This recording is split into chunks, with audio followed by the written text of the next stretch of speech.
এখানে যে ছবিটা দেখতেছেন এই ছবিটা কেউ হঠাৎ করে দেখলে কিন্তু ভয় পেয়ে যাবে।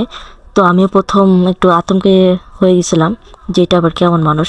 তো হঠাৎ করে এই মহিলাটারে যদি কেউ দেখে, তো অনেকটা বাংলাদেশের যে লাইলা আছে, লাইলা আন্টি, লাইলা খালা, অনেকটা মুখের দিক থেকে কিন্তু লাইলার মতো দেখা যায়।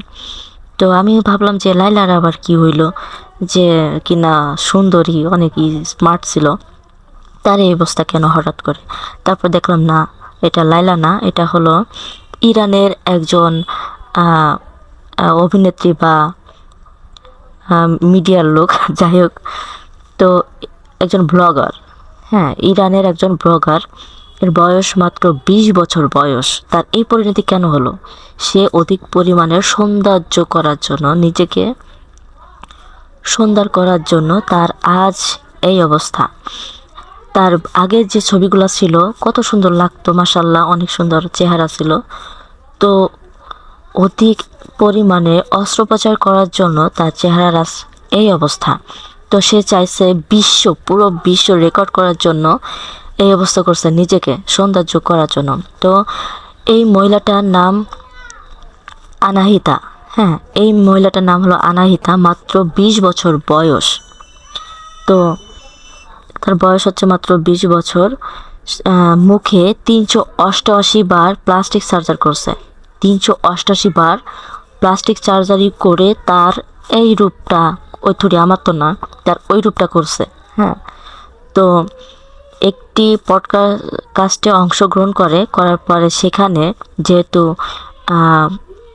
অনেক মিডিয়া প্রেস আসে, মিডিয়ার লোকজন আসে, তাকে দেখে একটা বিতর্কের সৃষ্টি পড়ে গেছে, আলোচনার মুখে পড়ে গেছে। সেখানে তিনি নিজেই জানিয়েছেন যে তিনি এ পর্যন্ত 388 বার প্লাস্টিক সার্জারি করছে।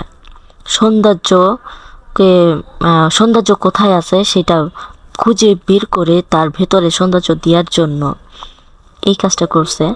তার লক্ষ্য হলো বিশ্ব রেকর্ড ভাঙা, হ্যাঁ, এবং গিনেস ওয়ার্ল্ডের, সেখানে হচ্ছে গিনেস ওয়ার্ল্ডের রেকর্ড নাম লেখানো। গিনেস ওয়ার্ল্ড অর্থাৎ এমন একটা জায়গা যেখানে বিশ্ব রেকর্ডের থেকে অনেক কিছু করার জন্য আর কি এমন করতেছে। এই তরুণী আরও দাবি করছে যে তিনি গত 8 বছর ধরে ভারী কোনো খাবার খায় না। 8 বছর ধরে ভারী কোনো খাবার খায় না। তিনি গত 8 বছর ধরে 1 কাপ চা আর একটু রুটি খায়। চা আর রুটি খাইলে তার হয়ে যায়, সে তার ওজনটা ধরে রাখার জন্য, যেন ওজনটা না বাড়ে।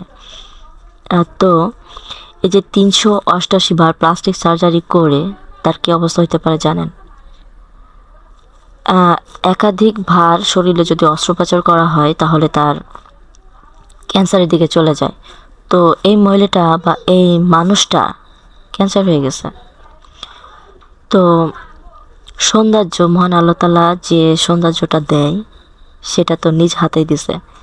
এই সৌন্দর্য থেকে আবার আমরা যদি মডিফাই করতে যাই তাহলে তো দেখতে পাচ্ছেন কী অবস্থা হচ্ছে। অনেকে ঠোঁটে কি করে ঠোঁটে একটু সৌন্দর্য করার জন্য প্লাস্টিক সার্জারি করে, বা মুখের গালে ঠোঁটে একটু ফোলাচ্ছেন, চোখটা টানা টানা, ব্রু থাকতেছে না, গালটা একটু করতেছে, থুতনিটা একটু চিকন করতেছে, আবার মোটা করতেছে, নাক চিকন করতেছে।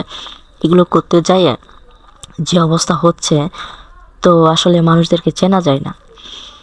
সৌন্দর্য আল্লাহ তাআলার সৃষ্টি, সব কিছু আল্লাহর ইচ্ছা। তো এমন সৌন্দর্য দরকার নাই যে মানুষ দেখলে ভয় পায়, নিজের শরীরের ক্ষতি হয়।